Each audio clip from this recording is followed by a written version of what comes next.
Hello friends, welcome to yet another session on essay perspectives. The topic for today is Saint has a past, sinner has a future. As always, I have a personal request friends. Third edition of my book Ethics, Integrity and Aptitude has unfortunately been pirated. Pirated copies are of very low paper and print quality. I urge all the aspirants to buy original. Original copies can be bought by scanning this QR code or by clicking on the link given on the slide. Thank you. Friends, every essay has to be first conceptualized as being made of various components and subcomponents. So here this essay has been conceptualized as here. The first we would introduce the topic, then we would delve deep upon the essence of the topic, then we would say how we would talk about this transformation from being a sinner to the saint as a journey, and what are the various dimensions involved in that journey of a person from sinner to being a saint. Then we would throw enough light on why should one person become saint, what is the need for a person to travel from being a sinner to being a saint. Then as always we introduce an element of criticality into the essay, when we would stop for a bit and we would counter our own argument when we try to explore the dimension whether a person should always be saint. Then we would conclude the essay. As soon as I saw this topic, I was reminded of the story of Angulimala. Friends, all of you are aware, Angulimala was a robber who was known to kill people indiscriminately, chop their fingers off, and then he had worn a garland made of the fingers chopped off from the people whom he killed. Correct? So Angulimala meant violence. Angulimala meant the vice. Angulimala meant whatnot. So he represented the sinner. So Angulimala was a sinner. He was committing all kind of vices. He was totally indulged in unrestrained violence. Then what happened? Then his brief encounter with Buddha, the ability of Buddha not to get perturbed by the horrors or horrific look of Angulimala or horrific acts of Angulimala deeply moved him. So his brief encounter with Angulimala, with Buddha, where Buddha told him that he has moved on in the life shunning violence, while it was Angulimala who was who is staying put wherever he is without moving any spiritual advancement. So that was when there was a realization dawned upon Angulimala. Angulimala gave up that garland of the fingers, and he decided to join the community of saints, being tutored, being mentored by Buddha. So that's how he became a bhikkhu. So then he became a saint finally. So the person who was a sinner, who represented violence, who represented vice, who represented sin, transformed by the spiritual encounter with Buddha into a noble person, into a saint. So correct. So thus Angulimala, after he became saint, he had a past. That past is nothing but past filled with vice, past filled with sin. But Angulimala, at the time of realization, he had a future. That means he had an opportunity to transform himself to be a better version of himself, to become a saint. So this essay seeks to explore the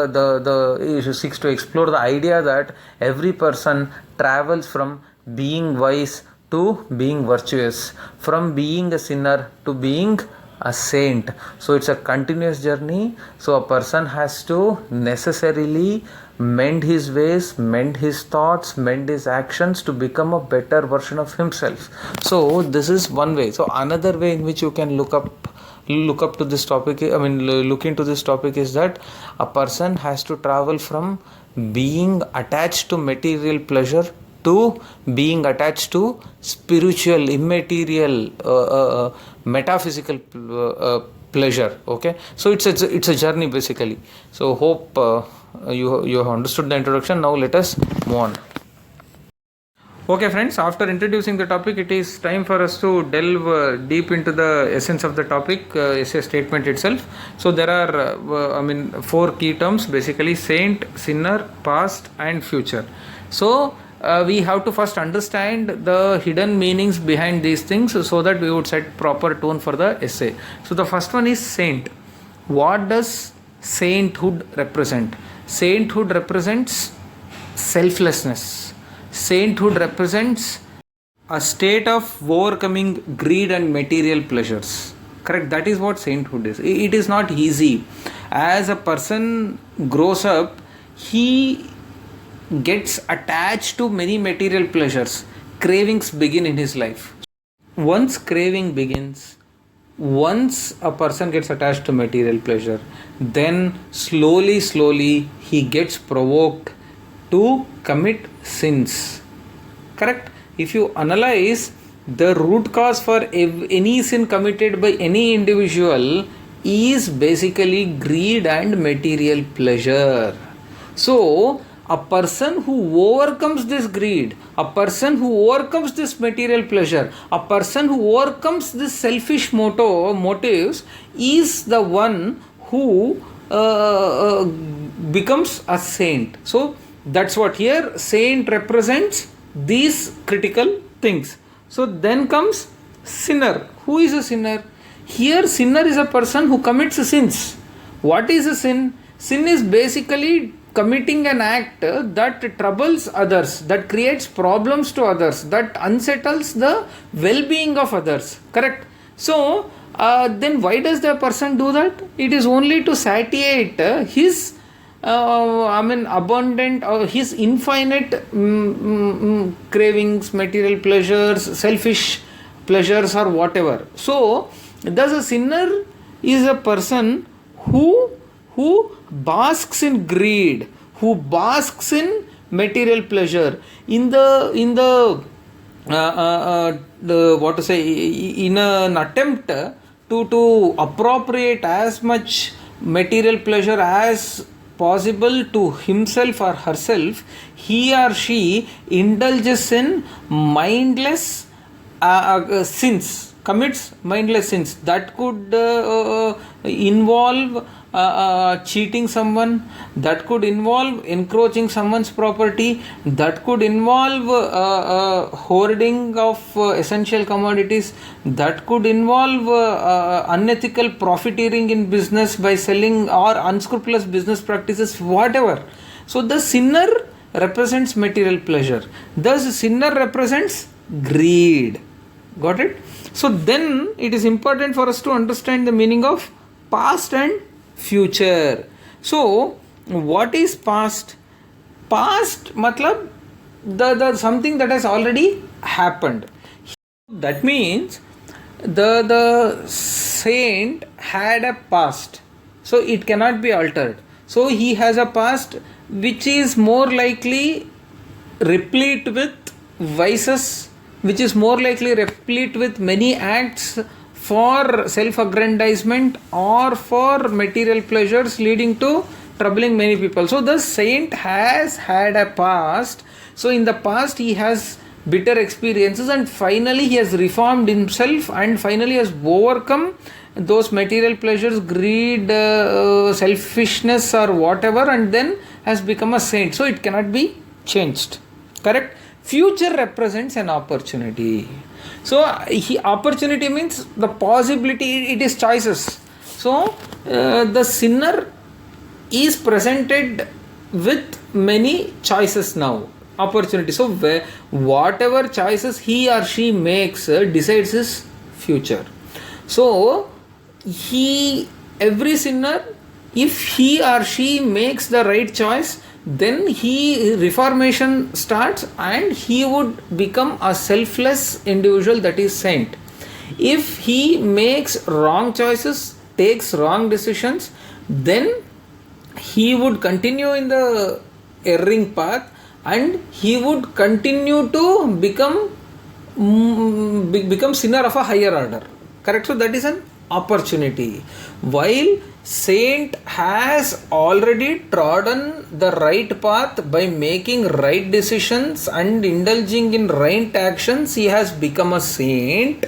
But sinner has an option to shun his greed, to give up his material pleasures, to give up his selfish motives and travel in the path of sainthood, to realize the ultimate aim of human existence, that is to become virtuous, correct? So he is presented with the opportunity. So when I combine all these things together, this essay statement essentially means a person who has overcome greed and material pleasures and selfish motives has already made the right choices and is in the right place.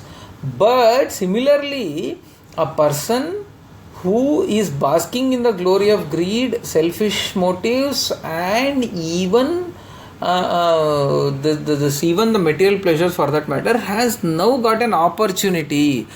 He can either take the right decisions, overcome greed, and then reform himself to become the virtuous, which is the ultimate existence of ultimate objective of human existence, or he can continue to enjoy the material pleasures, leading to slippage of his character, and that would actually land him in more problem in future. So this is the essential meaning of the essay statement. Now this also talks about journey. Basically, this is, see, when I say saint has a past, sinner has a future, I actually mean saint has a past. That means saint has a saint has a likelihood of a sinful past, correct? So he has traveled, he has transformed himself from being sinful to being saint, correct? So similarly, sinner at this point of time has an option to start his journey. So this is basically a journey. I would say this is a journey which a person would start at a midpoint. It is not a journey you would start at one point and go in the same direction. So all of us would start our journey at a midpoint. So one way, going to the right would take you to sainthood, going to the left would take you to sinful future, correct? So that is a choice we make, whether you take right or whether you take left. So, but the beauty of this journey is that at any point of time, even if you have started your journey to the left towards a sinful future, at some point of time you have this realization that you are not on the right path, immediately you can put reverse gear and take a U-turn and start your journey towards sacred future or virtuous future, if I may say. So this is basically concept of journey. So then we have to understand the meaning of opportunity also here. Here opportunity means the opportunity to apply brake and to take a U-turn and to take the virtuous path. That opportunity may get presented at any point of time. Any episodic event, any self-realization may present you with that opportunity. You should be smart enough to be alert and to capture that opportunity and then take the right decision. See, for Buddha, that opportunity was presented when he was exposed to a old man, to a corpse, to a frail, to a sick person, etc., etc. So, for everybody, that opportunity gets presented at one point of time. For Mahatma Gandhiji, that opportunity was presented when Mahatma Gandhiji was exposed to the play of Satya Harishchandra, correct? So that is when you should listen to your conscience and then take the right path. Okay. Friends, once we have understood the essence of the essay statement, it is important for us to understand the various dimensions of this journey actually. As I already told you, this journey starts at midpoint. One way takes you to sainthood and the another way takes you to sin. So what way do you choose decides your fate and future. Now it is important for us to say, see, all of us, our conscience convinces us that we should always take up the right path and march towards sainthood. Then even having such a conscience, then why would anybody try to commit sins is a moot point. So here the first and foremost thing is lack of awareness. When you start your journey, let us say this journey starts as a person grows up. See, unknowingly a person starts getting himself attached to various material pleasures. So thus there is no awareness. What is right, what is wrong, that awareness itself is totally absent. That may be because of the lack of such sense in the environment in which a child is brought up, or maybe the environment in which the child is brought up is replete with violence, is replete with material pleasure, etc., etc. So normally a person's the psychology, in psychology most of the studies have established that the impact of the environment on the personality development of a child is very high, correct? So there is no awareness, what is right, what is wrong. Once that awareness gets created, then perhaps everybody who is running on the path of sin would stop and take U-turn, apply reverse gear and march towards sainthood. Friends, the next point is hedonism. Hedonism is an ethical theory that argues that the ultimate objective of human existence is pleasure. Correct. So of course, see, human being has free will. Human being has liberty to think. Under such liberty, so there are certain set of human beings who firmly believe that enjoyment of material pleasure itself is the ultimate goal of human existence. So when a person gets influenced by such individuals, then it is very less likely that a person would think of sainthood, and even a person who is on the path of sainthood gets mocked at. So that is also another reason why people try to move towards sin. Then devour before discard. See friends, always before realizing the futility of anything, first you should attempt it, first you should taste it, first you should enjoy it, correct? So only then you would say that of course this is futile, this is transient, this is of no use. Then you would start finding for something more worthwhile. To go through Jain philosophy, friends, in Jain philosophy, almost all the stories that stories of the Jain monks, actually, they start with those monks enjoying the pleasure to the highest possible extent. So you cannot even imagine how much pleasurable life they lived. But so they enjoyed life so much so that finally they realized there would be one time, then they realized that so only this much. So even the highest degree of pleasure also would not would make them feel that of course I have enjoyed, there is nothing much, this is just that. So then they discard this pleasurable life and they start marching towards nirvana. Correct? See, if you don't enjoy that, then you always have a craving. That may be good, I should enjoy, once I should go. Then that craving would only make you tread the path of sin. But you have enjoyed, chapter khatam ho gaya, then obviously you would not care for that. So that is also the another reason. Then episodic events. See, always a person, person on the path of sin gets influenced by what I would call episodic events that would change his attitude, that would change his mindset. Whoever you take, Angulimala example, encounter with Buddha, Mahatma Gandhi, I have already told you, watching of that Satya Harishchandra's play. So everybody, their life gets determined, gets influenced at one point or the other by one episodic event. So these are the various dimensions in the journey of a person from sin to sainthood. Friends, we have now understood and argued that a person should strive to march towards sainthood, right? Then why? The next obvious question is why. So the first and foremost thing is live and let live. So this earth belongs to each one of us. So we should live and we should allow others to live. This others need not just be fellow human beings but also other creatures, other organisms. So everybody has to live. Human greed has already led to the extinction of so many species. So all of us are aware. So because of that, hunting is prohibited by law for many creatures. Hunting of many creatures is prohibited. Why? Because you have to allow others also to live. So when will you allow others to live? If and only if you are not greedy.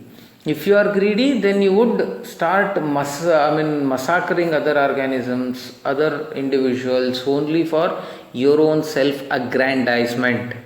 Next, equitable distribution of wealth. So, the available wealth should be equitably distributed. So, this is particular for human beings per se. So, the world has given water. The water has to be equitably distributed amongst every human being. So, if you are a greedy person, if you are too much attached to material pleasure, then you would build your own private swimming pool and you would start using water for your own pleasures when many people are struggling very hard to even get few tumblers of water every day. Correct? So one section of society is struggling to get even basic defined water. The other section of society is marrying with the same water for its own pleasure, fountains, etc., whatnot. So thus it is important. So thus only when such fellows don't have greed, they become saint. Everybody would get to enjoy the limited resources, limited thing. Then thwart cleavages in society. See friends, why are there cleavages in this society? That is purely because of sinful attitude of a few individuals. Just conceptualize, just visualize how this world could have started progressing. See, initially everybody was living on the same earth. There was no caste, no class, no distinctions whatsoever. Then certain individuals, apparently, unfortunately, who were endowed with some amount of intelligence, coupled with crookedness, cunning thing, and even selfishness, so started dividing the society. They said that this particular community has been ordained by the Almighty to perform a certain tasks. So that one particular community, one particular set of people are given some special powers by the Almighty to do good to others. So that's how they started projecting, that's how they started injecting in the mind of everybody that one section is superior to the other section. So this actually, why was this done? Because this one section wanted to enjoy all the pleasures. This one section wanted to lead a life of luxury, life of comfort at the cost of lives of other individuals. Correct? So thus that's how society these distinctions started. But over a period of time, the other section which was always suppressed started getting inkling of rational thinking. They thought they were being suppressed. Some rational individuals came up in those communities. So they fought. So that led to caste struggles, class struggles, whatnot. So thus, if everybody would have thought like a saint, then perhaps there would not have been any cleavages in the society. Then, self-discovery is the ultimate of human existence. Friends, you take any philosophy for that matter. Even this Maslow's need hierarchy theory, what is the ultimate need of a human being according to Maslow? It is self-actualization. So you have to understand who you are. So you doesn't mean a physical self of yours. It is spiritual self of yours. So this self-discovery happens through deep contemplation. This self-discovery happens by shunning the artificial things and embracing the natural things. Correct? So that is what is the ultimate aim of human existence, and that becomes possible if and only if a person treads on the path of sainthood. Then environmental conservation. As I already pointed out, Mahatma Gandhi's statement, or even sustainable, the whole concept of sustainable development is possible only if everybody thinks like a saint. If a few people start thinking like sinners, then sustainable development would be just a hollow term, it would remain as a myth. Correct? Chopping of trees to extract oil, to extract essence for preparation of perfumes is the best example. Is perfume a dire necessity for the existence of a human being everywhere? No. But yet, many millions of trees, thousands of trees get chopped off only to extract some particular oil, that some particular fragrance, some particular essence, whatever. So thus, this greed leads to destruction. So environmental destructions. Similarly, the human tendency to own as much land as possible leads to conversion of forests into agriculture land. Correct? So that disturbs the equilibrium in the environment. Next, realization of full potential of mankind. See friends, a full potential of mankind as a whole I am talking. It is not a particular person. See, if only a few persons would start appropriating every resource, if they with the greed in mind, if they start suppressing others, then many people would not get opportunity to realize their full potential. The best example is suppression of women all across the world by men. So that actually thus 50% of the potential of the entire mankind has not been realized for the simple reason that it is suppressed by another section. Why this section has suppressed? Only because of greed, only because of sinful thinking. Correct? Then friends, after understanding and after arguing vehemently that a person should become saint, not sinner, it is time for us to introduce an element of criticality in the essay. When we say so that's why we pose a reverse question to us and argue, should one always strive to become a saint? The answer is not always. So for the best example, the best example being Charvaka philosophy. All of us are aware. Charvaka says it's okay if you raise loans to have a feast with ghee. Correct?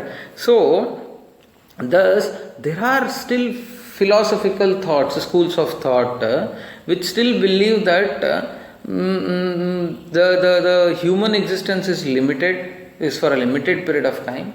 We don't know what happens after death, nor have we come across any person who has migrated, who has had a rebirth, and we don't know what happens. So thus, since we don't know, at least whatever your senses think are important, let us enjoy that to the fullest possible extent. Correct? So that is possible only if a person resents to be a saint. There are some schools of thought. Then there is no motivation. See friends, if everyone starts treading the path of saint, there is no motivation for development of human race at all. So only a person who has the motivation to make more money would invest and create more wealth. Only a person who wants to make more money would come up with creative innovations. Correct? See, for example, if Wright brothers thought, why should one care about traveling longer distances in shorter time, and they had just sat and meditated to just realize their own potential, perhaps aeroplane would not have gotten invented. So all these inventions in this world have sprung from the motivation to have better material pleasures in one's life. Then everyone is not endowed with equal abilities. The world or society is premised on cooperation, collaboration and competition. This is important. Friends, if everyone were to be endowed with the same abilities, Then perhaps if everyone had taken the path of sainthood, then it would have been okay. But here the world is not like that. The world is not unidimensional. See, everyone is special. Everyone has certain abilities, certain competences. So thus, only when individuals of different competences, strengths come together, collaborate, cooperate and compete, then only world becomes a better place. So this is possible only when everybody thinks of material pleasure, not shun material pleasure. Then the last thing is, spirituality comes after physiology. Friends, here even this sainthood and all are first world problems, if I may say so. The thing is, even Maslow's need hierarchy theory, where Maslow categorizes the basic needs of human beings, or not categorizes, stratifies the human needs, would say that the basic need for a human being is a physiological need. He should first get roti, kapda, makan. Only when he get these three things, then he would think of the next set of needs. Once these roti, kapda, makan are taken care of, then human being thinks of safety needs.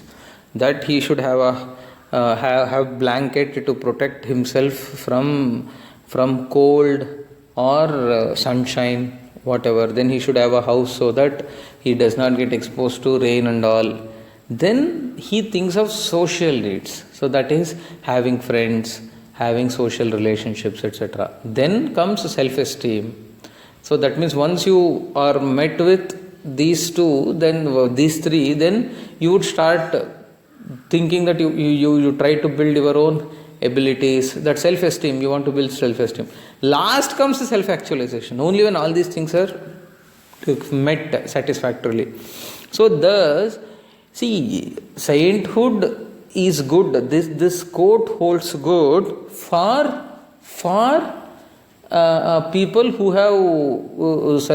have passed through all these needs and they are at the doorstep of the final need, that is self-actualization. But for somebody who doesn't have food, who doesn't have clothing, who doesn't have shelter, would he really care to think about sainthood? Definitely no. So thus, when would these needs get met? So these needs would get met only when a person thinks of material pleasures. Okay. So after this elaborate discussion, we can safely conclude that both material pleasures and spiritual pleasures are equally important to a human being. So thus every human being should always follow what Buddha has said, Buddha's middle path. You should neither get gravitated too much towards material pleasures, nor should you get too much gravitated towards spiritual pleasure. So the having a middle path would definitely enable a sinner to become a saint. Okay friends, so thank you. Let's meet next week with another topic.